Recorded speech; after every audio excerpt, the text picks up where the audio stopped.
Everyone, स्वागत है आप सभी का हमारे यूट्यूब चैनल पर। देखिएगा, आज की करंट अफेयर्स हम शुरू करते हैं। फर्स्ट क्वेश्चन है हमारा, हाल ही में नई नर्सिंग नीति कौन से राज्य नई नर्सिंग नीति को किसने मंजूरी दी है? नई नर्सिंग नीति जो है इसकी मंजूरी कौन से राज्य ने दी है? ये दी है हरियाणा ने।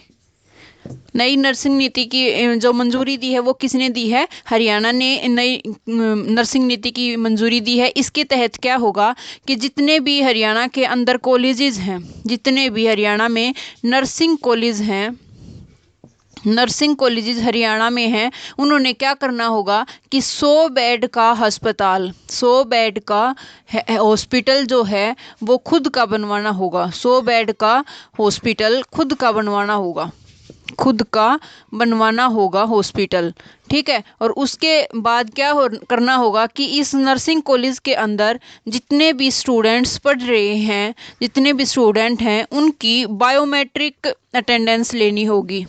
बायोमेट्रिक अटेंडेंस लेनी होगी इस नई नर्सिंग नीति के तहत। ठीक है। और ये जो हरियाणा है, अब हरियाणा के बारे में देखते हैं कि इसके जो सीएम हैं वो कौन है? मनोहर लाल खट्टर जी यहाँ के सीएम हैं। मनोहर लाल खट्टर यहाँ के सीएम हैं। और यहाँ के गवर्नर कौन है? तो बंडारू दत्तात्रेय। बंडारू दत्तात्रेय कौन है? यहाँ के गवर्नर हैं। उसके बाद देखिएगा कि हर हित स्टोर योजना किसने लागू की है? तो हरियाणा ने लागू की है। उसके बाद मुख्यमंत्री रोजगार निगम पोर्टल, कौन सा पोर्टल? मुख्यमंत्री हरियाणा कौशल रोजगार निगम, हरियाणा कौशल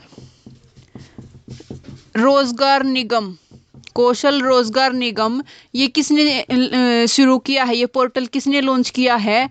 पोर्टल लॉन्च किया है किसने? हरियाणा के सीएम मनोहर लाल खट्टर जी ने ये पोर्टल लॉन्च किया है। ठीक है। उसके बाद देखिएगा कि जो ये हरियाणा है, यहाँ के डीजीपी नियुक्त किए गए हैं। डीजीपी नियुक्त किया गया है तो किसको? प्रशांत कुमार अग्रवाल को यहाँ का डीजीपी, हरियाणा का डीजीपी नियुक्त किया गया है। उसके बाद है कि हरियाणा में जो गोरख धंधा शब्द है, गोरख धंधा शब्द है, इसके यूज को प्रतिबंधित कर दिया गया है। इसका यूज बैन कर दिया गया है। ठीक है। गोरख धंधा शब्द का यूज बैन कर दिया गया है। उसके बाद मेरा पानी मेरी विरासत, मेरा पानी मेरी विरासत, मेरा पानी जल स्तर को सुधारने के लिए मेरा पानी मेरी विरासत योजना, मेरी विरासत योजना किसने शुरू की है? तो ये हरियाणा ने शुरू की है, मेरा पानी मेरी विरासत योजना। और उसके बाद हवाई टैक्सी सेवा, हवाई टैक्सी सेवा कहाँ से शुरू की गई है? तो ये हरियाणा से, हरियाणा के हिसार से हवाई टैक्सी शुरू की गई है। उसके बाद हिसार के अंदर, हिसार में एक इंटरनेशनल एयरपोर्ट बन रहा है, इंटरनेशनल एयरपोर्ट। इस इंटरनेशनल एयरपोर्ट का क्या नाम रखा गया है? तो महाराजा अग्रसेन के नाम पर इसका नाम रखा गया है। महाराजा अग्रसेन के नाम पर इसका नाम रखा गया है। ठीक है। नेक्स्ट देखिएगा, नेक्स्ट क्या है कि जो हरियाणा में एक भिंडावास वन्यजीव अभ्यारण्य है। कौन सा अभ्यारण्य? भिंडावास। ये कहाँ पर है? तो ये झज्जर के अंदर है, भिंडावास वन्यजीव अभ्यारण्य। इसको क्या किया गया है? इसको रामसर साइट के अंदर ऐड किया गया है, रामसर साइट में ऐड किया गया है। और इसके साथ साथ जो सुल्तानपुर झील है, सुल्तानपुर जो नेशनल पार्क है, राष्ट्रीय उद्यान है, इसको भी रामसर साइट के अंदर ऐड किया गया है। और देखिएगा कि जो ये हरियाणा है, इसमें इतने ही इम्पोर्टेंट बात थी, इनको आप याद रखिएगा। उसके बाद देखते हैं, नेक्स्ट चलते हैं। नेक्स्ट क्वेश्चन क्या है हमारा? हरियाणा में हिसार और दिल्ली के बीच क्या है? सुपर फास्ट रेल की भी मंजूरी मिल चुकी है। ठीक है। हरियाणा और हिसार के बीच सुपर फास्ट रेल की मंजूरी मिल चुकी है। उसके बाद नेक्स्ट क्वेश्चन देखिएगा। नेक्स्ट क्वेश्चन क्या है हमारा कि जो भारत का पहला सैनिटरी नैपकिन मुक्त गांव कौन सा बना है? तो भारत का पहला भारत का पहला सैनिटरी नैपकिन मुक्त गांव, सैनिटरी नैपकिन मुक्त गांव कौन सा बना है? तो ये भारत का पहला है। ये केरल जो राज्य है उसका कुंभलांगी जिला,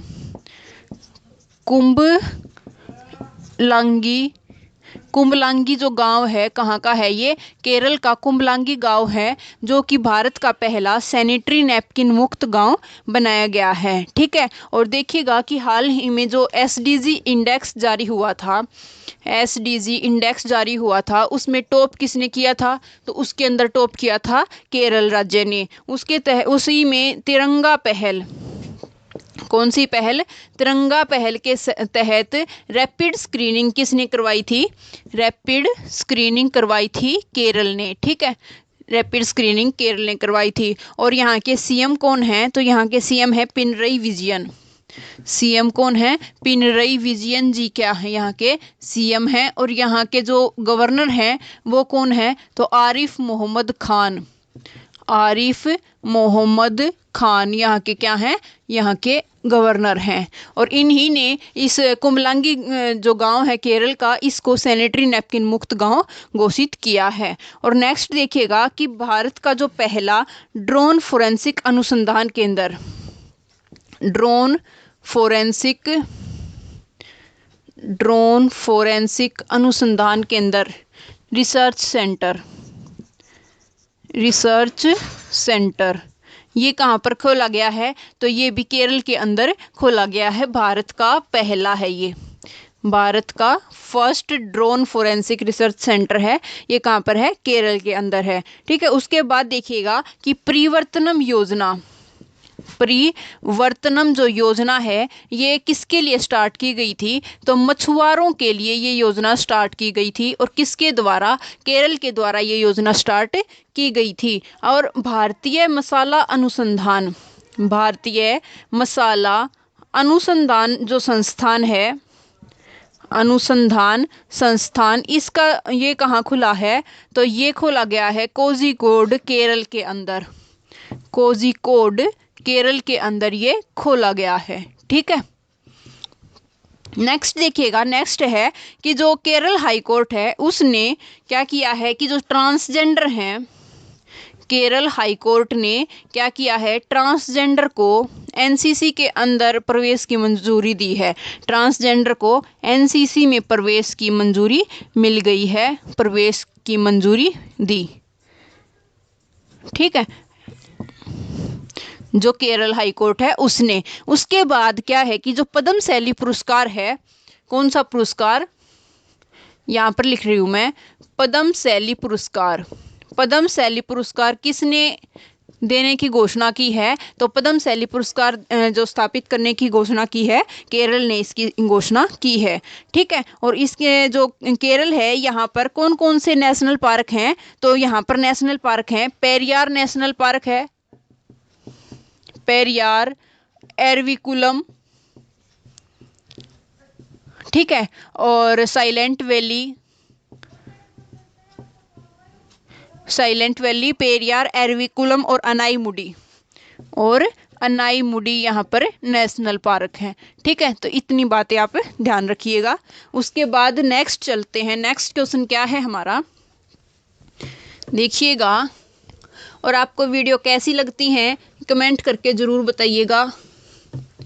ठीक है, नेक्स्ट क्वेश्चन क्या है हमारा, नेक्स्ट है कि पाकिस्तान जो देश है, पाकिस्तान जो देश है इसने क्या किया है कि अपनी पहली सुरक्षा नीति लॉन्च की है। अपनी पहली सुरक्षा नीति किसने लॉन्च की है? तो ये पाकिस्तान ने लॉन्च की है। ठीक है, पाकिस्तान को क्या कहा जाता है? नहरों का देश किसको कहा जाता है? पाकिस्तान को। नहरों का देश किसको कहा जाता है? पाकिस्तान को कहा जाता है। और यहाँ के जो पीएम हैं वो कौन है? क्रिकेटर इमरान खान क्या है यहाँ के पीएम हैं। ठीक है, और इस्माइलाबाद क्या यहाँ की राजधानी है। और प्रेसिडेंट कौन है यहाँ के? राष्ट्रपति कौन है? तो आरिफ अलवी क्या है यहाँ के प्रेसिडेंट हैं। ठीक है, उसके बाद जो भारत और पाकिस्तान के बीच, इंडिया और पाकिस्तान के बीच कौन सी लाइन है, कौन सी लाइन अलग करती है, तो रेड क्लिफ लाइन है भारत और पाकिस्तान के बीच। उसके बाद जो पाकिस्तान और अफगानिस्तान है, पाकिस्तान और अफगानिस्तान है, उसके बीच कौन सी लाइन है, तो डूरंड लाइन है पाकिस्तान और अफगानिस्तान के बीच। पीओके क्षेत्र के अंदर पड़ती है ये डूरंड लाइन। ठीक है, और ये विवादित है ये लाइन। उसके बाद इंडिया और चाइना के बीच कौन सी लाइन है, इंडिया और चाइना के बीच कौन सी लाइन है, तो मैकमोहन लाइन है इंडिया और चाइना के बीच। ठीक है, नेक्स्ट देखिएगा कि 49th पैरेलल, जो 49th जो पैरेलल लाइन है ये किसके बीच है, तो यूएस और कनाडा के बीच कौन सी लाइन है, 49th पैरेलल। और उसके बाद 38th पैरेलल जो लाइन है ये किसके बीच है, ये नॉर्थ कोरिया और साउथ कोरिया के बीच 38th पैरेलल है, नॉर्थ कोरिया और साउथ कोरिया के बीच। ठीक है, चलिएगा उसके बाद नेक्स्ट देखते हैं कि 4 दिसंबर 1971 को कौन सा ऑपरेशन चलाया गया था, तो ऑपरेशन ट्राइडेंट या ऑपरेशन त्रिशूल जो चलाया गया था 4 दिसंबर 1971 को चलाया गया था। और ये किस लिए, कि कराची जो बंदरगाह है उसको नस्ते नाबूद करने के लिए ये ऑपरेशन चलाया गया था। इसीलिए जो 4 दिसंबर है इसको क्या बनाया जाता है, नेवी डे मनाया जाता है, इंडियन नेवी डे 4 दिसंबर को मनाया जाता है। ठीक है, चलिएगा उसके बाद नेक्स्ट क्वेश्चन देखते हैं। और जो पाकिस्तान का जो सुप्रीम कोर्ट है उसके अंदर पहली महिला न्यायाधीश नियुक्त हुई हैं, तो वो कौन है, आयशा मलिक जी हैं। आयशा मलिक हैं पाकिस्तान के सुप्रीम कोर्ट के अंदर पहली महिला न्यायाधीश, अभी हाल ही में इलेक्ट हुई हैं। और ये किस लिए, क्योंकि इन्होंने चुनाव के अंदर जो संपत्ति है उसकी घोषणा करने के लिए ये करने का जो निर्णय है वो इन्होंने आयशा मलिक जी ने दिया था। ठीक है, चलिएगा नेक्स्ट क्वेश्चन देखिएगा। नेक्स्ट क्वेश्चन क्या है हमारा, नेक्स्ट है कि एक्सिस बैंक जो है, एक्सिस बैंक है, इसने क्या किया है, इसने बायोमेट्रिक जो आधारित बैंकिंग भुगतान के लिए, क्या करने के लिए, बायोमेट्रिक आधारित बैंकिंग भुगतान करने के लिए, आधारित बैंकिंग भुगतान करने के लिए, बैंकिंग भुगतान करने के लिए क्या किया है, इसने मिंका सुपे के साथ समझौता किया है। मिंका सुपे के साथ इन्होंने क्या किया है, समझौता किया है। किस लिए, बायोमेट्रिक आधारित बैंकिंग भुगतान करने के लिए। इस भुगतान के अंदर क्या होगा, बायोमेट्रिक आधारित जो बैंकिंग भुगतान है इसके अंदर क्या होगा, इसके अंदर ना तो हमें आधार कार्ड की आवश्यकता होगी, ना मोबाइल नंबर की आवश्यकता होगी, और ना ही OTP की ज़रूरत हमें इसके अंदर पड़ेगी। और इसके अंदर टाइम भी जो क्या है उस बैंकिंग भुगतान से बहुत कम लगेगा। ठीक है, चलिएगा उसके बाद ये किसने समझौता किया, एक्सिस बैंक ने समझौता किया है। तो एक्सिस बैंक के बारे में देखते हैं। एक्सिस बैंक की स्थापना कब होती है, तो 1993 के अंदर एक्सिस बैंक की स्थापना होती है। और इसका हेडक्वार्टर है वो कहाँ पर है, तो मुंबई के अंदर इसका हेडक्वार्टर है। और इसके जो MD एंड CEO हैं, जो इसके MD एंड CEO हैं वो कौन है, अमिताभ चौधरी जी इसके MD एंड CEO हैं। 1993 के अंदर इसकी स्थापना होती है, हेडक्वार्टर मुंबई के अंदर है। और इसके MD एंड CEO कौन है, अमिताभ चौधरी जी इसके MD एंड CEO हैं। ठीक है, चलिएगा नेक्स्ट देखते हैं। नेक्स्ट क्या है, नेक्स्ट है मुक्त व्यापार वार्ता। मुक्त व्यापार वार्ता, ये मुक्त व्यापार वार्ता शुरू हुई है, ये कौन कौन से देश के बीच शुरू हुई है, तो भारत और ब्रिटेन के बीच ये मुक्त व्यापार वार्ता स्टार्ट हुई है। कहाँ पर ये इसका आयोजन हो रहा है, तो दिल्ली के अंदर ये मुक्त व्यापार वार्ता शुरू हुई है। और जो ब्रिटेन है, ब्रिटेन की राजधानी, ब्रिटेन की जो मुद्रा वो क्या है, स्टर्लिंग यहाँ की मुद्रा है। ब्रिटेन की राजधानी लंदन है। और बोरिस जॉनसन क्या है यहाँ के PM, कौन है, बोरिस जॉनसन जी यहाँ के PM हैं। चलिएगा उसके बाद नेक्स्ट देखते हैं कि हाल ही में 16वीं Queen's Baton Relay, 16th Queen's Baton Relay का आयोजन किया गया है। बैटल रिले का आयोजन किया गया है। इसके अंदर इसका आयोजन कब से कब तक, तो 12 जनवरी से 15 जनवरी तक इसका आयोजन किया गया है। और कहाँ पर, तो लंदन के बकिंगम शहर के अंदर इसका आयोजन किया गया है। और इसमें किसका चयन हुआ है, तो इसके अंदर चयन हुआ है विनीशा उमाशंकर का। विनीशा उमाशंकर का इसके लिए चयन हुआ है। ठीक है। और ये जो विनीशा उमाशंकर है, इनको doctor APJ Abdul Kalam इग्निटी award से भी सम्मानित किया जा चुका है। अब्दुल कलाम इग्निटी अवार्ड भी इनको मिल चुका है विनीशा उमाशंकर को। इन्होंने क्या किया, इनका 16वीं क्वींस बैटल रिले में इनका चयन हुआ है। ठीक है। उसके बाद नेक्स्ट देखिएगा, नेक्स्ट है कि हाल ही में समुद्री साझेदारी अभ्यास शुरू हुआ है। हाल ही में समुद्री साझेदारी अभ्यास शुरू हुआ है। तो ये किस किस के बीच शुरू हुआ है, हाल ही में समुद्री साझेदारी अभ्यास शुरू। और इसके अंदर कौन कौन से जो भारत के जो जहाज हैं उन्होंने इसके अंदर हिस्सा लिया है, चलिएगा देखते हैं ये किसके बीच शुरू हुआ है। तो ये भारत और जापान के बीच ये अभ्यास स्टार्ट हुआ है। भारत प्लस जापान के बीच ये अभ्यास शुरू हुआ है। कौन सा अभ्यास, समुद्री साझेदारी अभ्यास। समुद्री साझेदारी अभ्यास भारत और जापान के बीच हुआ है। और ये जो जापान है इसको हाल ही में जो हेनले पासपोर्ट इंडेक्स जारी हुआ था, हेनले पासपोर्ट इंडेक्स 2022 जो जारी हुआ है, Q1 पासपोर्ट इंडेक्स में Q1 के अंदर इसने टॉप किया था। जापान और सिंगापुर ने संयुक्त रूप से इसके अंदर टॉप किया था। ठीक है। उसके बाद देखिएगा कि जो दुनिया का पहला डुअल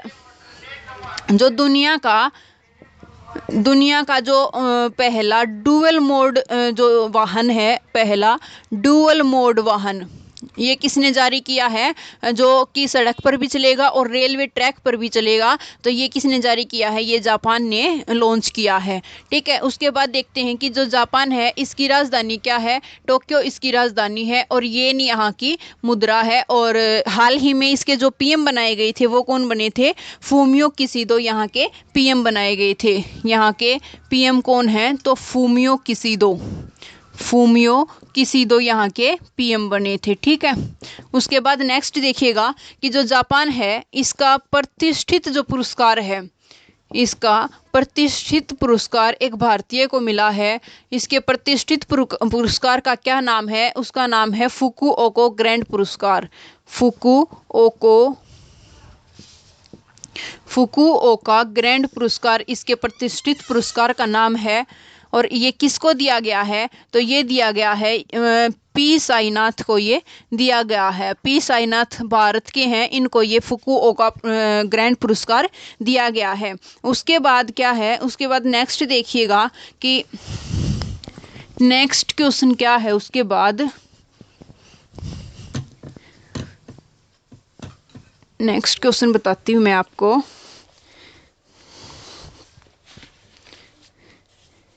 जल्लीकट्टू एक प्रतियोगिता होती है। हाँ, जो जल्लीकट्टू है इसका आयोजन किया गया है। तो जल्लीकट्टू का आयोजन कहाँ किया गया है, इसका आयोजन तमिलनाडु के अंदर किया गया है। जल्लीकट्टू का आयोजन कहाँ पर किया गया है, तमिलनाडु के अंदर किया गया है। और इसके अंदर क्या होता है कि ये बैलों की प्रतियोगिता होती है, बैलों की प्रतियोगिता होती है। इसमें क्या करते हैं, इसमें जो बैल के जो सींग होते हैं उन पर एक पोटली बांध देते हैं, पैसों की पोटली बांध देते हैं। और उसी पोटली को जो भी खोलता है वही इसका विजेता होता है। इस जल्लीकट्टू प्रतियोगिता के अंदर बैलों के सींगों पर पोटली बांधी जाती है और उस पोटली को जो भी बंदा खोलेगा वही इस प्रतियोगिता का विजेता घोषित किया जाएगा। इसीलिए ये बहुत ही खतरनाक जो प्रतियोगिता इसको कहा जाता है। और सुप्रीम कोर्ट ने क्या इस पर बैन भी लगा दिया था। सुप्रीम कोर्ट ने इस पर रोक लगा दी थी, किसके तहत, पशु क्रूरता निषेध अधिनियम जो है, पशु क्रूरता निषेध जो अधिनियम है 1960 का, जो अधिनियम है 1960 का, उसके तहत सुप्रीम कोर्ट ने इस पर, और जो एक कंबाला दौड़ होती है, कंबाला सुप्रीम कोर्ट ने रोक लगाई थी। कंबाला ये भैंसों की दौड़ होती है और ये जल्लीकट्टू है ये बैलों की प्रतियोगिता होती है। जल्लीकट्टू तमिलनाडु के अंदर आयोजित होती है और ये कंबाला कर्नाटक के अंदर आयोजित होती है। इसके अंदर भैंसों की मतलब कीचड़ के अंदर भैंसों को भगाया जाता है। जो भैंसे होते हैं उनकी दौड़ कराई जाती, कीचड़ के अंदर उनको बुरी तरह से मारा पीटा जाता है। और इसके अंदर क्या किया जाता है, सींगों पर पोटली बांधी जाती है और वो पोटली ही जो बंदा उसको खोलेगा वही इसका विजेता होगा।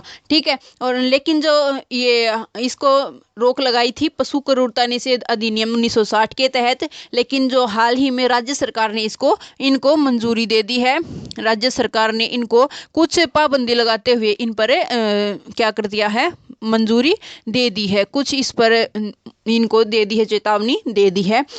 और इसके तहत क्या हुआ है, जो ये बैलों की प्रतियोगिता है जल्लीकट्टू, ये कौन से त्योहार पर, तो तमिलनाडु के अंदर एक मकर संक्रांति के दिन एक त्योहार मनाया जाता है, पोंगल त्योहार। मकर संक्रांति के दिन ही मतलब 14 जनवरी को तमिलनाडु के अंदर जो त्योहार मनाया जाता है उसको किस नाम से जाना जाता है, मकर संक्रांति को तमिलनाडु के अंदर पोंगल से जाना जाता है। और जो असम है उसके अंदर इसको बिहू के नाम से इसको जाना जाता है। पोंगल तो तमिलनाडु के अंदर है और जो बिहू है ये असम के अंदर है। ठीक है। उसके बाद देखिएगा, उसके बाद क्या है कि जो गुड़ी पड़वा महोत्सव है ये कहाँ पर मनाया जाता है, कौन सा महोत्सव, गुड़ी पड़वा महोत्सव। तो गुड़ी पड़वा महोत्सव महाराष्ट्र के अंदर मनाया जाता है। गुड़ी पड़वा महोत्सव, गुड़ी पड़वा महोत्सव ये कहाँ पर मनाया जाता है, तो महाराष्ट्र के अंदर मनाया जाता है गुड़ी पड़वा महोत्सव। उसके बाद है पुष्कर महोत्सव।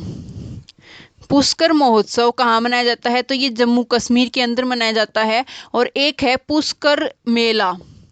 जो पुष्कर मेला है ये अजमेर राजस्थान के अंदर मनाया जाता है लगता है। और जो पुष्कर महोत्सव है ये जम्मू कश्मीर के अंदर मनाया जाता है। और नदियों के महत्व के लिए क्या मनाया जाता है, ये पुष्कर महोत्सव जम्मू कश्मीर के अंदर मनाया जाता है। उसके बाद जो नवरोज उत्सव है इसका संबंध किससे है, तो जो पारसी धर्म है उसके हैप्पी न्यू ईयर होता है, उसका जो न्यू ईयर होता है पारसी धर्म का न्यू ईयर होता है, उसको क्या बोलते हैं हम, नवरोज त्योहार मनाया जाता है उस दिन। उसके बाद थाईपुसम त्योहार कहाँ का है, थाईपुसम त्योहार ये कहाँ का है, तो ये तमिलनाडु का त्योहार है थाईपुसम त्योहार। और ये जो थाईपुसम त्योहार है इसमें क्या किया जाता है कि जीभ के अंदर सुई डाली जाती है, जीभ के अंदर सुई चुभोई जाती है और इसमें पीले कपड़े पहने जाते हैं, जीभ में सुई चुभोई जाती है और पीले कपड़े इसके अंदर थाईपुसम त्योहार तमिलनाडु के अंदर मनाया जाता है। उसके बाद है कि बथुकम्मा त्योहार।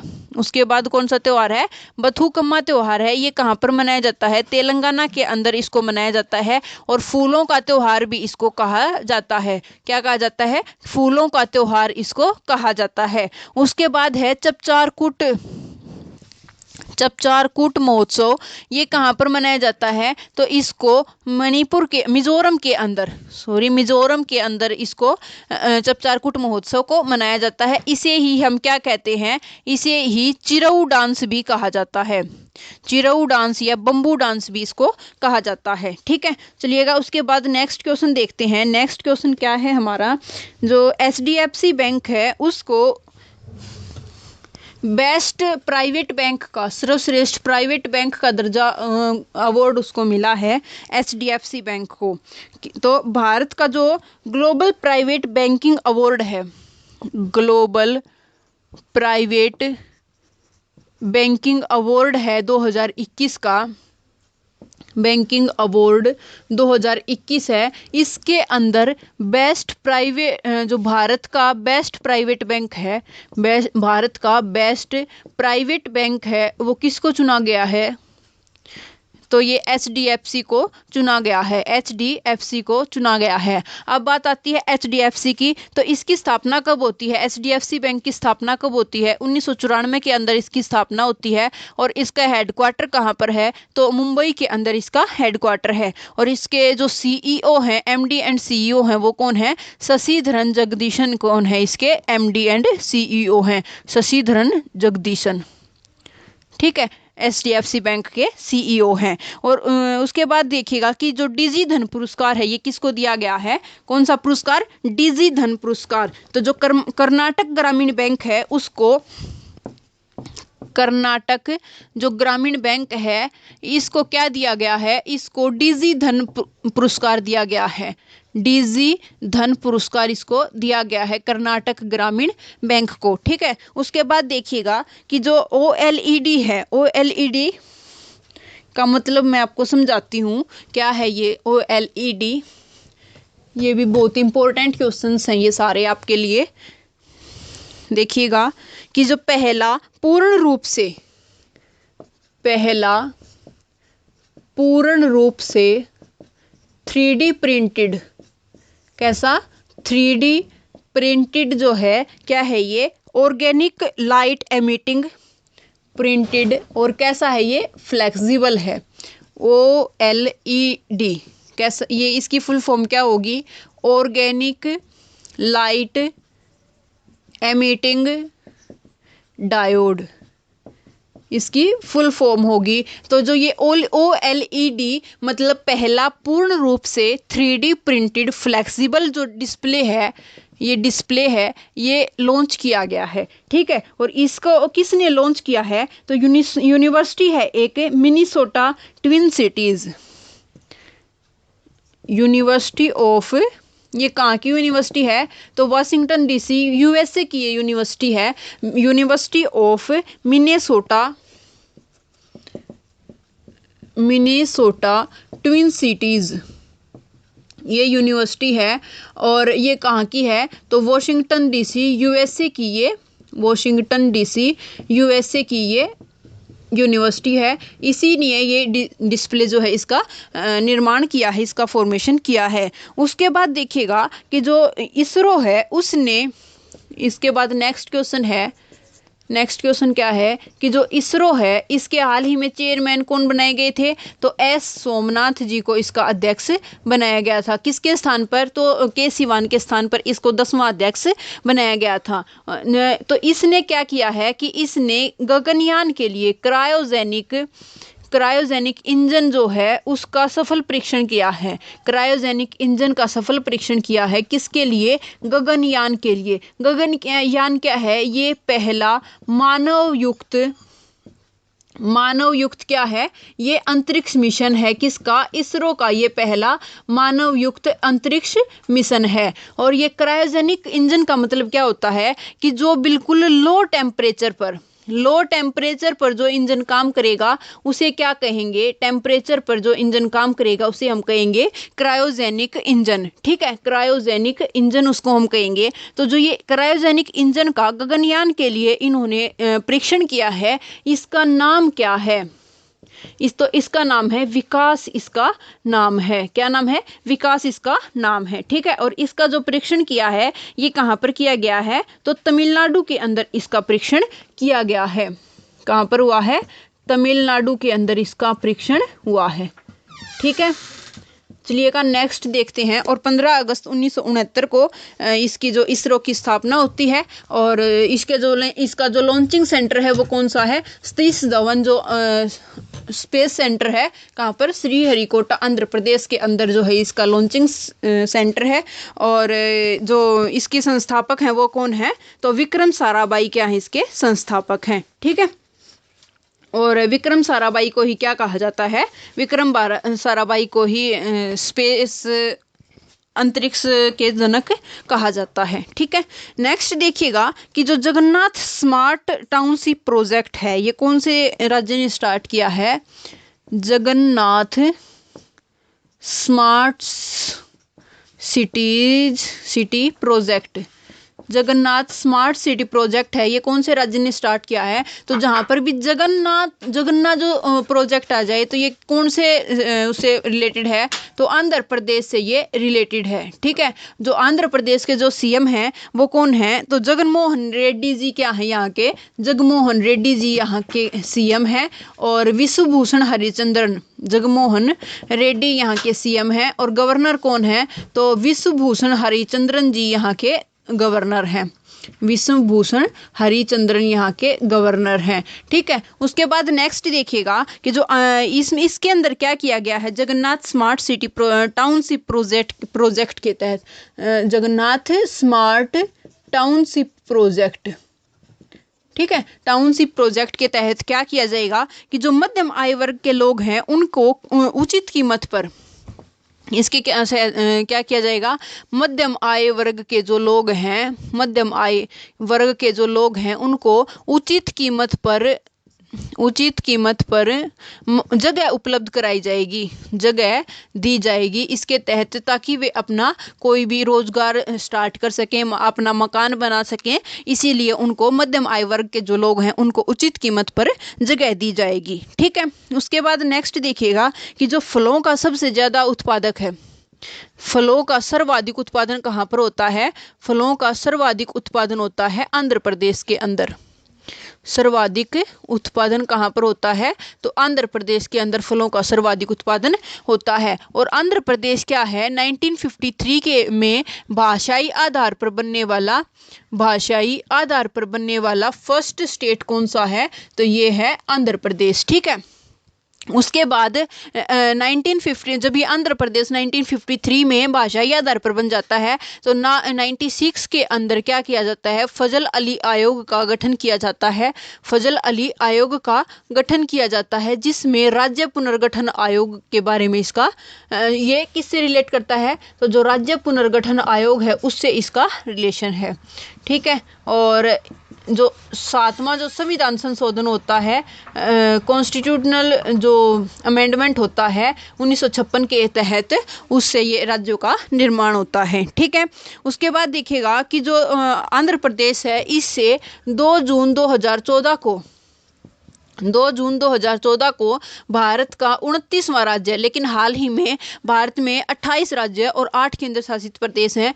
जो 29वां राज्य बना था वो कौन सा बना था, तेलंगाना राज्य इससे आंध्र प्रदेश से अलग होकर 2 जून 2014 को बनाया गया था। और इसके बाद है कि ये जो आंध्र प्रदेश है, इसके अंदर कौन कौन से नेशनल पार्क हैं, तो इसके अंदर हैं पापीकोंडा नेशनल पार्क। इसके अंदर कौन कौन से नेशनल पार्क हैं, तो पापीकोंडा नेशनल पार्क और Shri Venkateswara national park. Shri Venkateswara national park कहाँ पर है, तो आंध्र प्रदेश के अंदर है ये। ठीक है, और जो इसका इसरो का जो स्पेस लॉन्चिंग सेंटर है ये कहाँ पर है, ये satellite launching centre Sriharikota Andhra Pradesh के अंदर ही ये स्थित है। ठीक है, और जो आंध्र प्रदेश है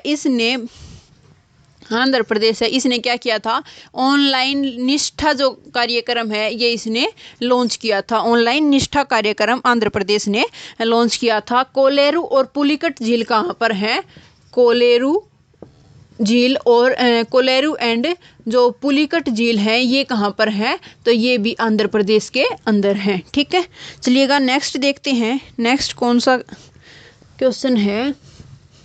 नेक्स्ट क्वेश्चन देखिएगा, और फ्रेंड्स कमेंट करके ज़रूर बताइएगा कि आपको ये वीडियो कैसी लग रही है। अगर आपको हेल्पफुल लग रही है तो आप चैनल को शेयर और सब्सक्राइब भी ज़रूर कीजिएगा। प्रतिवर्ष 15 जनवरी को सेना दिवस मनाया जाता है। सेना दिवस मनाया जाता है, ये आर्मी डे मनाया जाता है। आर्मी डे मनाया जाता है कब, 15 जनवरी को। जो देखिएगा कि जो इंडियन आर्मी है इसकी स्थापना, इंडियन आर्मी है इसकी स्थापना कब होती है, तो इंडियन आर्मी की स्थापना 1895 के अंदर होती है। और जो अंग्रेज़ों के टाइम पर ही इंडियन आर्मी की स्थापना हो जाती है। किसके टाइम पर, तो अंग्रेज़ों के टाइम पर ही इसकी स्थापना हो जाती है। लेकिन जो 15 जनवरी कब, 15 जनवरी 1949 को, 15 जनवरी 1949 को जो के.एम. करियप्पा हैं ये क्या बनते हैं, फर्स्ट कमांडर इन चीफ बनते हैं। क्या बनते हैं, फर्स्ट कमांडर इन चीफ बनते हैं, नामित होते हैं, कमांडर इन चीफ नामित होते हैं। और इसीलिए क्या है, 15 जनवरी को हर साल क्या मनाया जाता है, तो 15 जनवरी को हर साल आर्मी डे मनाया जाता है। आर्मी है तो इसका देखिएगा, इसका ध्येय वाक्य क्या है, इंडियन आर्मी का ध्येय वाक्य क्या है? तो इसका ध्येय वाक्य है सर्विस बिफोर सेल्फ।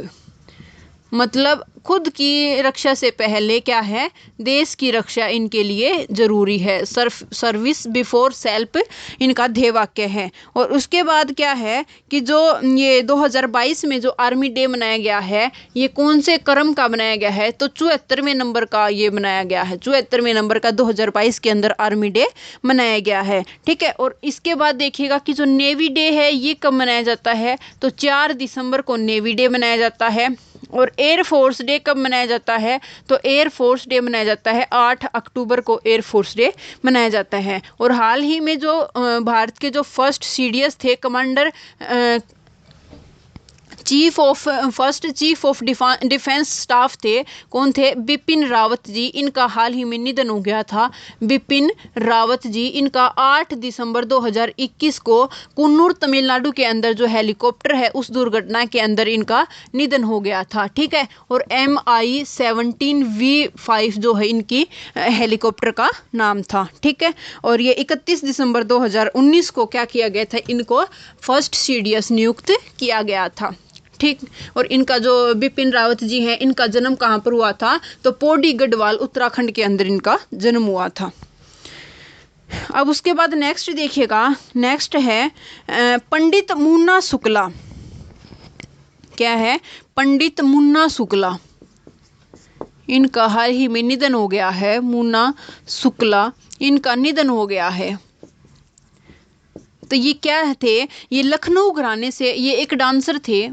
ये एक डांसर थे। और कौन से घराने से इनका संबंध था? तो लखनऊ घराने से इनका संबंध था। लखनऊ घराने से ये बिलोंग करते थे। और ये कौन से शास्त्रीय नृत्य के जो डांसर थे? तो कथक डांसर थे ये। ठीक है। कथक शास्त्रीय नृत्य से इनका रिलेशन था। उसके बाद है कि जो कथक है, इसके जो संरक्षक है वो कौन से राजा कहे जाते हैं? कथक के संरक्षक कहे जाते हैं अवध के जो अंतिम नवाब थे। इसके संरक्षक कौन कहे जाते हैं? अवध के अंतिम नवाब। अवध के अंतिम नवाब वाजिद अली शाह जो हैं, ये क्या कहे जाते हैं? अवध के अंतिम नवाब वाजिद अली शाह क्या कहे जाते हैं? कथक के संरक्षक कहे जाते हैं। और कथक का जो अर्थ है ये क्या है? कहानी कहने वाला। कथक का अर्थ क्या है? कहानी कहने वाला इसका अर्थ है। कहानी कहने वाला। ठीक है। और ये जो कथक है ये किसका, कौन से राज्य का जो है शास्त्रीय क्लासिकल डांस है? तो ये उत्तर भारत का क्लासिकल डांस है। क्लासिकल डांस किसका है? ये उत्तर भारत का है। ठीक है। इसके अंदर कौन कौन आते हैं? तो यूपी और राजस्थान इसके अंदर काउंट होते हैं। तो ये उत्तर भारत का क्लासिकल डांस है। उसके बाद क्लासिकल डांस कितने हैं? तो टोटल 8 क्लासिकल डांस हैं। कितने क्लासिकल डांस हैं? टोटल 8 क्लासिकल डांस हैं। और कौन कौन से हैं? तो ये देखिएगा, मैं आपको अब बताती हूँ, क्लासिकल डांस करवाती हूँ। फर्स्ट कौन सा क्लासिकल डांस है? तो भरतनाट्यम है। फर्स्ट है भरतनाट्यम। भरतनाट्यम ये कहाँ पर किया जाता है? तो ये तमिलनाडु का क्लासिकल डांस है भरतनाट्यम। और जो राजा के सामने झुककर स्टार्ट होता है और एंड भी राजा के सामने, नवाब के सामने झुककर ही होता है। जो बुलबुलैया फिल्म थी उसके अंदर जो डांस होता है वो कौन सा होता है? भरतनाट्यम भरतनाट्यम क्लासिकल डांस होता है। उसके बाद सेकंड देखते हैं। सेकंड है कुचिपुड़ी। कुचिपुड़ी जो है ये कहाँ का है? तो ये आंध्र प्रदेश का क्लासिकल डांस है। थर्ड है मोहिनी अट्टम। थर्ड है मोहिनी अट्टम। ये कहाँ का है? तो ये केरला का जो क्लासिकल डांस कौन सा है? मोहिनी अट्टम। तो और इसकी जो हेमा मालिनी जी हैं वो कौन सा डांस करती हैं? हेमा मालिनी जो हैं वो कौन सा डांस करती हैं? तो मोहिनी अट्टम डांस करती हैं हेमा मालिनी जी। ठीक है। उसके बाद नेक्स्ट देखिएगा कथकली। कथकली ये भी कहाँ का है, तो ये भी केरल का है। और ये कथकली है, इसके अंदर क्या होता है कि इसके अंदर आंखों का संचालन होता है। कई बार ये क्वेश्चन पूछ लिया जाता है कि कौन सा ऐसा क्लासिकल डांस है जिसके अंदर आंखों का संचालन होता है, और इसके अंदर रेड और ग्रीन जो कलर हैं वो यूज होते हैं। रेड कलर जो है ये बुराई का प्रतीक है, और जो ग्रीन कलर है ये अच्छाई का प्रतीक होता है। ठीक है, और इसके जो ये जो उसके बाद नेक्स्ट देखिएगा, 4 हो गए, 5 देखिएगा। 5 है कथक।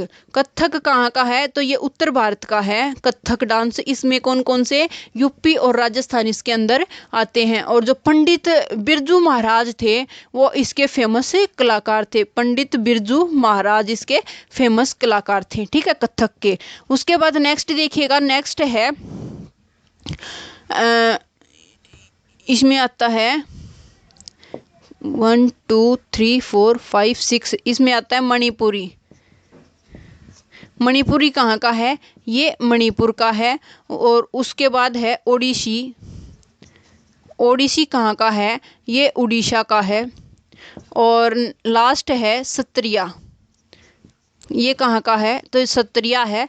असम का क्लासिकल डांस कौन सा है, सत्रिया है। और जो ये सत्रिया डांस है इससे किसका संबंध है, तो आचार्य जो शंकर देव थे उनका संबंध किससे है, तो सत्रिया क्लासिकल डांस से किसका संबंध है, ये है आचार्य शंकर देव का। ठीक है, तो ये हमारे थे 8 क्लासिकल डांस थे। उसके बाद नेक्स्ट देखिएगा, नेक्स्ट क्वेश्चन क्या है हमारा, दुनिया का सबसे उम्रदराज जीवित स्थलीय जीव। दुनिया का सबसे उम्रदराज जीवित स्थलीय जीव कौन सा है, स्थलीय जीव, तो ये है कछुआ।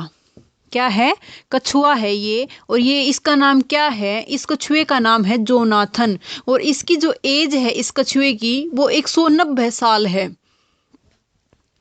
इस कछुए की एज कितनी है, तो 190 साल इस कछुए की एज है। और जो इसका जन्म हुआ था, इस कछुए का जन्म कब हुआ था, तो 1832 के अंदर इस कछुए का जन्म हुआ था। और कहाँ पर हुआ था, तो इसको हिंद महासागर के अंदर पाया गया था। हिंद महासागर में इसका जन्म हुआ था। लेकिन जब ये 50 वर्ष का था, जब इसकी आयु 50 वर्ष की थी, तब इसको क्या किया गया, तब इसको सेंट हेलेना द्वीप पर ले जाया गया। तब इसको कहाँ, सेंट हेलेना द्वीप पर ले जाया गया। और ये जो सेंट हेलेना द्वीप है ये कहाँ पर है, तो ये वर्तमान में ये सेंट हेलेना द्वीप अटलांटिक महासागर के अंदर आता है, सेंट हेलेना द्वीप। ठीक है, अटलांटिक महासागर में। और ये जो कछुआ अब पाया गया है, अब है ये कहाँ पर पाया गया, वर्तमान में कहाँ पर है, तो अटलांटिक महासागर में जो सेंट हेलेना द्वीप है यहाँ पर ये कछुआ पाया गया है। ठीक है, उसके बाद देखते हैं कि जो ओलिवे रिडले कछुए हैं, जो ओलिवे रिडले कछुए हाल ही में पाए गए थे, उनका संबंध कौन से राज्य से है, तो इसका संबंध है ओडिशा राज्य से। कौन से राज्य से, तो ये जो ओलिवे रिडले कछुए पाए जाते हैं ये कहाँ पाए जाते हैं, तो ओडिशा के अंदर ये कछुए पाए जाते हैं। उसके बाद देखिएगा कि जो एक सींग वाला गेंडा है, एक सींग वाला जो गेंडा है उसके लिए कौन सा नेशनल पार्क है ये फेमस है, तो काजीरंगा नेशनल पार्क इसके लिए, एक सींग वाले गेंडे के लिए फेमस है काजीरंगा नेशनल पार्क। और ये कहाँ पर है, तो ये है असम के अंदर। ठीक है, उसके बाद देखते हैं कि जो एशियाई शेर है उसके लिए क्या फेमस है। एशियाई शेर के लिए कौन सा नेशनल पार्क फेमस है, तो एशियाई शेर के लिए गिर नेशनल पार्क। कौन सा नेशनल पार्क, गिर नेशनल पार्क। और ये कहाँ पर है, तो गिर नेशनल पार्क है गुजरात के अंदर और ये फेमस है। ठीक है, चलिएगा उसके बाद नेक्स्ट देखते हैं, नेक्स्ट क्वेश्चन क्या है हमारा। नेक्स्ट है कि जो पहली विश्व बधिर, हाल ही में जो बधिर व्यक्ति हैं उनके लिए, बधिर खिलाड़ी हैं उनके लिए एक विश्व चैंपियनशिप आयोजित की गई है 10 जनवरी के अंदर। तो उसको देखिएगा, ये क्या, इसको किसने जीता है और इसका कहाँ आयोजन हुआ है, तो पहली विश्व बधिर T20, पहली विश्व बधिर T20 क्रिकेट चैंपियनशिप। कैसी चैंपियनशिप है ये? क्रिकेट की चैंपियनशिप है। और किसके लिए है? तो बधिर जो खिलाड़ी हैं उनके लिए ये चैंपियनशिप हुई है और पहली बार ये आयोजित हुई है। तो जो इसका आयोजन हुआ है ये कहाँ पर हुआ है? इसका आयोजन हुआ है तिरुवनंतपुरम, केरल के अंदर इसका आयोजन हुआ है। तिरुवनंतपुरम केरल के अंदर इसका आयोजन किया गया है। उसके बाद नेक्स्ट देखिएगा कि जो क्रिकेट वर्ल्ड कप है, जो क्रिकेट वर्ल्ड कप है 2023 का, इसका आयोजन कहाँ पर होगा? तो 2023 में क्रिकेट वर्ल्ड कप का आयोजन कहाँ होगा? भारत के अंदर होगा। उसके बाद विश्व की जो पहली टेस्ट चैंपियनशिप, कौन सी? विश्व की पहली टेस्ट क्रिकेट चैंपियनशिप। कौन सी चैंपियनशिप? टेस्ट क्रिकेट चैंपियनशिप, जो हाल ही में आयोजित हुई थी। तो इसके अंदर विजेता कौन है? इसके अंदर विजेता कौन है? तो न्यूजीलैंड इसके अंदर विजेता है और जो भारत है वो इसके अंदर उपविजेता है। भारत इसमें उपविजेता है और जो न्यूजीलैंड है इसके अंदर ये विजेता है। ठीक है। उसके बाद नेक्स्ट देखिएगा कि जो फीफा वर्ल्ड कप है 2022 का, फुटबॉल का FIFA world cup, FIFA world cup 2022, इसका आयोजन कहाँ होगा? तो दोहा, कतर के अंदर 2022 के फीफा वर्ल्ड कप का आयोजन किया जाएगा। ठीक है। उसके बाद नेक्स्ट देखिएगा कि जो 2022 में एशियन गेम्स और कॉमनवेल्थ गेम्स होंगे। कौन कौन से? एशियन गेम्स और कॉमनवेल्थ गेम्स होंगे। इनका आयोजन कहाँ कहाँ किया जाएगा? Commonwealth games. तो जो एशियन गेम्स हैं इनका आयोजन किया जाएगा होंगझाऊ, चीन के अंदर। होंगझाऊ चीन के अंदर इनका आयोजन किया जाएगा। ठीक है। होंगझाऊ कहाँ पर है? ये चीन के अंदर है। और उसके बाद जो कॉमनवेल्थ गेम है इनका आयोजन कहाँ किया जाएगा? तो इनका आयोजन किया जाएगा बर्मिंघम, इंग्लैंड के अंदर इनका आयोजन किया जाएगा। ठीक है। नेक्स्ट देखिएगा, नेक्स्ट क्या है कि जो हाल ही में जो ओलंपिक आयोजित हुए थे, ग्रीष्मकालीन ओलंपिक आयोजित हुए थे, ये कौन से नंबर के थे? तो ये 32वें नंबर के ओलंपिक थे। उसके बाद जो 33वें ओलंपिक नंबर के जो ओलंपिक हैं 2024 के अंदर, वो कब कहाँ पर आयोजित होंगे? तो 2024 में जो ग्रीष्मकालीन ओलंपिक है, ग्रीष्मकालीन ओलंपिक है, इसका आयोजन कहाँ पर होगा?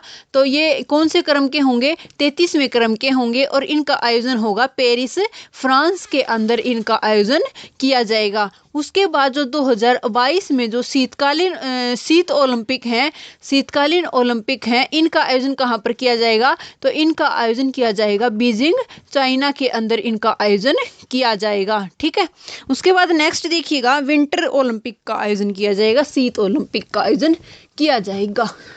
नेक्स्ट क्वेश्चन है हमारा, हाल ही में देखिएगा कि एक ऐसी महिला है जिसका कि अमेरिकी अश्वेत महिला है। ये अमेरिकी सिक्का है, अमेरिकी सिक्के पर फोटो लगी है।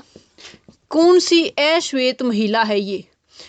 पहली अश्वेत महिला की फोटो लगी है। तो इसका नाम क्या है? इसका नाम है माया एंजेलो। माया एंजेलो इसका नाम है और इसकी अमेरिकी सिक्के के ऊपर इसकी फोटो लगी है। ये पहली अश्वेत महिला है जिसकी अमेरिकी सिक्के पर फोटो लगी है। और इस माया एंजेलो की जो फोटो लगी है वो किसके साथ लगी है? तो बाज के साथ इसकी फोटो लगी है। बाज के साथ फोटो लगी है, मतलब बाज है और उसके साथ ही माया एंजेलो की फोटो है। और इसकी जो दूसरी साइड है, सिक्के की एक साइड यहाँ पर बाज है और माया एंजेलो की फोटो है, और इसकी जो दूसरी साइड है, दूसरी साइड किसकी फोटो है? तो जो दूसरी साइड है वो किसकी फोटो है? जॉर्ज वाशिंगटन की फोटो है दूसरी साइड, जो कि क्या थे? यूएसए के पहले राष्ट्रपति थे। यूएसए के फर्स्ट राष्ट्रपति कौन थे? George Washington. और इन्हीं की फोटो क्या है? सिक्के के दूसरी साइड लगाई गई है। ठीक है। और इसी में जो शैली राइड हैं, शैली राइड हैं, ये क्या है कि इनका भी इस पर सिक्के पर फोटो लगाया गया है। ये कौन है? अंतरिक्ष में जाने वाली पहली महिला है। अंतरिक्ष में जाने वाली, अंतरिक्ष जाने वाली पहली महिला। जाने वाली पहली महिला कौन है? तो ये है शैली राइड, और इनका फोटो भी लगाया गया है सिक्के पर। उसके बाद देखिएगा कि जो भारतीय पर्वतारोहण फाउंडेशन है, इसकी जो पहली महिला अध्यक्ष बनी है, पर्वतारोहण फाउंडेशन की रोहण फाउंडेशन की पहली महिला अध्यक्ष कौन बनी है? तो ये बनी है हर्षवंती बिष्ट। हर्षवंती बिष्ट क्या बनी है? पर्वतारोहण फाउंडेशन की पहली महिला अध्यक्ष बनी है। और ये देखिएगा कि भारत में एक दिन के लिए एक लड़की है जिसको भारत में ब्रिटिश उच्चायुक्त नियुक्त किया गया था एक दिन के लिए। ठीक है, तो ये कौन है? ये है इसका नाम है अदिति महेश्वरी इसका नाम है। और ये कहाँ से बिलोंग करती हैं? तो ये राजस्थान की रहने वाली हैं। ठीक है, ये एक दिन की ये बनी थी, ब्रिटिश उच्चायुक्त नियुक्त की गई थी भारत के अंदर। उसके बाद देखिएगा काजा क्लास कहाँ की फर्स्ट पीएम है? ये आप कमेंट करके बताइएगा। काजा क्लास कहाँ की फर्स्ट पीएम है? कौन से देश की पीएम नियुक्त की गई है? इनका संबंध कौन से देश से है? ये आप कमेंट करके बताइएगा। ठीक है, उसके बाद देखिएगा कि जो मिस यूनिवर्स का खिताब 2021 में जीता था हाल ही में, वो किसने जीता था? तो ये थी हरनाज संधू, जिसका संबंध कहाँ से था? चंडीगढ़ की ये रहने वाली थी। और इसके बाद है कि ट्यूनीशिया की पहली महिला पीएम, ट्यूनीशिया की पहली महिला पीएम कौन बनी है? तो यहाँ की पहली महिला पीएम बनी है नजला बोडेन। ठीक है, और काजा क्लास कहाँ की पीएम है? काजा क्लास कहाँ की पीएम है? ये आपको कमेंट करके बताइएगा। ठीक है, उसके बाद नेक्स्ट क्वेश्चन देखिएगा, भारत की पहली रेल देख लीजिएगा। भारत की पहली किसान रेल कहाँ से कहाँ तक चलाई गई थी? तो ये चलाई गई थी देवलाली से दानापुर के बीच ये चलाई गई थी। देवलाली महाराष्ट्र और दानापुर बिहार। ठीक है, और ये जो पहली किसान रेल चलाई गई थी, ये कब चलाई गई थी? 7 अगस्त 2020 को ये पहली किसान रेल चलाई गई थी। ठीक है, उसके बाद नेक्स्ट क्वेश्चन देखिएगा। नेक्स्ट क्या है कि हाल ही में एक कचाई नींबू फेस्टिवल मनाया गया है। क्या? कचाई लेमन फेस्टिवल का आयोजन किया गया है। तो ये कौन से राज्य से संबंधित है? तो ये जो कचाई है, ये मणिपुर जो राज्य है उसका उखरूल जिला है। मणिपुर का जिला है उखरूल एक जिला है, और उसके अंदर गांव है कचाई गांव। ठीक है, ये एक कचाई एक गांव है, मणिपुर के उखरूल जिले का कचाई गांव है, जहां पर क्या है कि ये नींबू फेस्टिवल मनाया जाता है। इस नींबू के अंदर क्या है कि जो एस्कोर्बिक एसिड होता है उसकी मात्रा बहुत ज़्यादा है। एस्कोर्बिक एसिड की मात्रा ज़्यादा है और इसके अंदर रस भी बहुत ज़्यादा है। और इस नींबू को जीआई टैग दिया गया है। जीआई जोग्राफिकल इंडिकेटर इसको बोलते हैं। तो ये इसको मिला है। और ये जो एस्कोर्बिक एसिड है, इसका जो केमिकल नेम होता है वो कौन से विटामिन का होता है? ये विटामिन सी का केमिकल नेम क्या होता है? एस्कोर्बिक एसिड होता है। और इसकी कमी से कौन सा रोग होता है? विटामिन सी की कमी से कौन सा रोग होता है? तो स्कर्वी रोग होता है विटामिन सी की कमी से। ठीक है, और स्कर्वी के अंदर क्या होता है? मसूड़ों से खून आने लगता है, उसे हम बोलते हैं स्कर्वी रोग। और इस रोग को ही क्या बोला जाता है? इस स्कर्वी रोग को क्या बोला जाता है? नाविक रोग भी इसको कहा जाता है, नाविक रोग भी इसको कहा जाता है। ठीक है, और जो विटामिन सी है ये हमें प्रचुर मात्रा में कहाँ से मिलता है, खट्टे फलों से, आंवले से, ये हमें प्रचुर मात्रा में प्राप्त होता है। ठीक है, और ये जो जीआई टैग है इसका एक्ट कौन सा था, तो इसका एक्ट 1999 का था। और 2004 में फर्स्ट जीआई टैग किसे दिया गया था, दार्जिलिंग की चाय को GI tag, first GI tag 2004 के अंदर दिया गया था। उसके बाद देखिएगा कि जो ये कचाई लेमन फेस्टिवल है ये कौन से नंबर का है, तो ये 18वें नंबर का है ये कचाई लेमन फेस्टिवल। और इससे रिलेटेड आप कुछ फैक्ट्स देख लीजिएगा, जो भी महत्वपूर्ण उत्सव मनाए जाते हैं, फेस्टिवल मनाए जाते हैं, उनके बारे में देखिएगा कि जो ये कौन सा रंगोली बिहू, रंगोली बिहू फेस्टिवल का संबंध कौन से राज्य से है, तो असम के अंदर मनाया जाता है रंगोली बिहू। उसके बाद ओणम त्योहार है, ये कहाँ पर मनाया जाता है, तो केरल के अंदर ओणम मनाया जाता है। सिग्मो फेस्टिवल कहाँ पर मनाया जाता है, गोवा के अंदर सिग्मो फेस्टिवल है। और पुष्कर महोत्सव कहाँ पर है, पुष्कर महोत्सव ये कहाँ पर है, तो ये है जम्मू एंड कश्मीर के अंदर। और अगर आ जाए कि पुष्कर मेला कहाँ मनाया गया, तो ये कहाँ, अजमेर के अंदर लगता है पुष्कर मेला। ठीक है, उसके जो पुष्कर महोत्सव का जो क्या इसके क्या मतलब होता है कि जो नदी का महत्व तो इसके अंदर बताया जाता है। उसके बाद जो ये मणिपुर है, यहाँ से किसका संबंध है, मीराबाई चानू का संबंध है,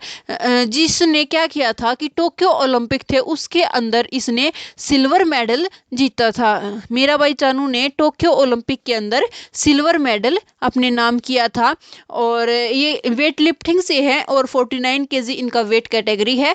और इनको क्या किया गया है कि मणिपुर ने हाल ही में इनको एएसपी नियुक्त किया था, एएसपी नियुक्त किया था किसको, मीराबाई चानू को। और क्यों किया था, क्योंकि उन्होंने टोक्यो ओलंपिक 2020 के अंदर सिल्वर मेडल अपने नाम किया था। ठीक है, नेक्स्ट देखिएगा कि जो मणिपुर है इसमें कौन कौन से महत्वपूर्ण उत्सव मनाए जाते हैं, तो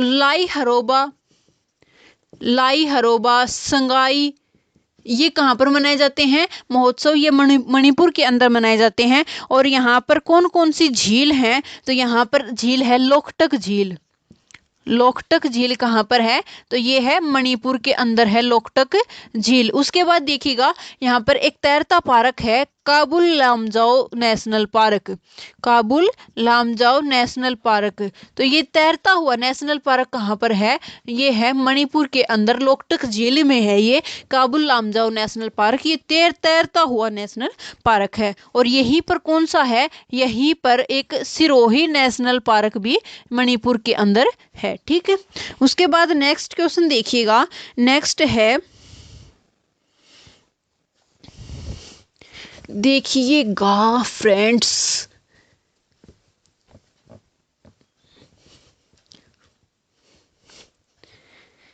उसके बाद नेक्स्ट क्वेश्चन है कि ICHR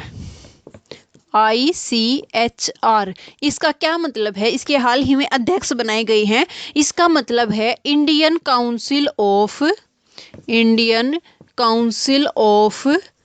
हिस्टोरिकल रिसर्च इसकी फुल फॉर्म है। और इसके हाल ही में अध्यक्ष नियुक्त किए गए हैं, तो ये कौन किए गए हैं, रघुवेंद्र तंवर जी इसके अध्यक्ष बनाए गए हैं। और ये जो रघुवेंद्र तंवर हैं, ये जो कुरुक्षेत्र यूनिवर्सिटी है उसमें प्रोफेसर के पद पर कार्यरत हैं, रघुवेंद्र तंवर जी। और इनको ICHR Indian council of historical research के अध्यक्ष बनाया गया है। उसके बाद है कि विदेशी मुद्रा भंडार जो ये है, विदेशी मुद्रा संकट से निपटने के लिए भारत ने क्या किया है, श्रीलंका को 900 मिलियन डॉलर का ऋण दिया है, $1 मिलियन का ऋण किसने दिया है? ये दिया है भारत ने श्रीलंका को $900 मिलियन का ऋण दिया है। किस के लिए दिया है? विदेशी संकट से निपटने के लिए दिया है। ठीक है, उसके बाद देखते हैं कि जो श्रीलंका है इसकी 2 राजधानी है। श्रीलंका की 2 राजधानी है, कौन कौन सी हैं? एक है कोलंबो, एक है जयवर्धनपुरे कोटे। जयवर्धनपुरे कोटे ये इसकी 2 राजधानी है। और जो कोलंबो है ये इसकी कमर्शियल कैपिटल है। कमर्शियल कैपिटल कौन सी है? तो कोलंबो है इसकी कमर्शियल कैपिटल। और जो एडमिनिस्ट्रेटिव कैपिटल है वो इसकी जयवर्धनपुरे कोटे है। एडमिनिस्ट्रेटिव कैपिटल है जयवर्धनपुरे कोटे और जो कमर्शियल कैपिटल है वो है कोलंबो। और यहाँ की जो पीएम है वो कौन है? महिंद्रा। यहाँ पर 2 भाई की सरकार है, महिंद्रा राजपक्षे। और जो प्रेसिडेंट हैं वो कौन है? तो गोटाबाया राजपक्षे। गोटाबाया राजपक्षे यहाँ पर क्या है? प्रेसिडेंट हैं। ठीक है, और जो भारत और पाकिस्तान, भारत और जो श्रीलंका है इसके बीच में कौन सी खाड़ी है? तो इसके बीच में पाक स्ट्रेट है, जल संधि है। इसके बीच में पाक जल संधि है, पाक स्ट्रेट है जो इनको जोड़े रखती है और या इनको अलग करती है। ठीक है, उसके बाद नेक्स्ट क्वेश्चन देखिएगा। नेक्स्ट क्या है क्वेश्चन? ये है कि स्वतंत्रता संग्राम के गुमनाम नायकों पर एक प्रदर्शनी आयोजित की गई है। स्वतंत्रता संग्राम में जो गुमनाम हो गए थे, गुमनाम नायकों पर प्रदर्शनी आयोजित की गई है। और ये कहाँ पर की गई है? तो ये प्रदर्शनी आयोजित की गई है भोपाल मध्य प्रदेश के अंदर। ठीक है, भोपाल मध्य प्रदेश के अंदर ये प्रदर्शनी स्वतंत्रता संग्राम में गुमनाम नायकों के लिए ये प्रदर्शनी आयोजित की गई है। उसके बाद नेक्स्ट है, तो आज के लिए इतना ही फ्रेंड्स, मिलते हैं नेक्स्ट वीडियो में। आपको वीडियो कैसी लगी लाइक शेयर और कमेंट करके ज़रूर बताना। Thank you friends.